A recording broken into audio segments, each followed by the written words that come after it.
showing you my hair length for reference. For this twist, you'll be needing 3 large hairpins and a tail comb.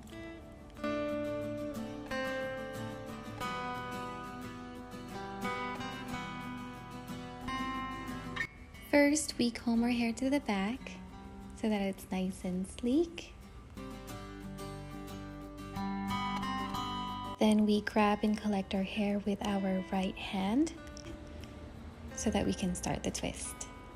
So we twist our hair to the right in an upwards motion, and with your left hand we push our hair upwards so that we can create a flap towards the front of the head.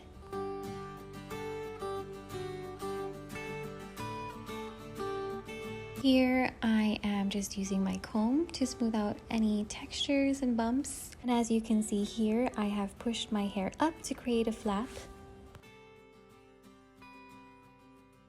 Next comes the pinning part. So we have to put the flap that we created down. And while still holding on to the remaining hair with your right hand, you then take your left 2 fingers and you grab your twist and tuck it underneath the initial twist that we made in the beginning. We then pin that area that we just did with the 3 hairpins.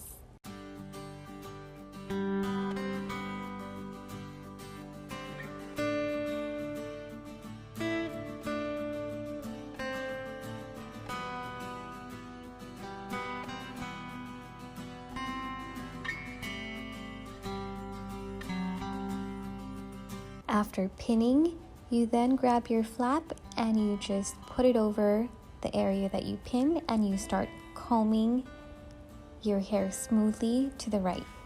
With the excess hair that you have, all you need to do is just tuck it underneath the initial twist that we made. Keeping my hand where the pins are, I usually like to take the comb and brush the flap over my hand. And when I'm ready, I let it go so that the hair can drop nicely over my head to create a nice, well-rounded twist. Lastly, I'm just doing my finishing touches by combing the top of the hair, pulling down some strands, and giving my hair a quick spray so that it looks nice and flawless.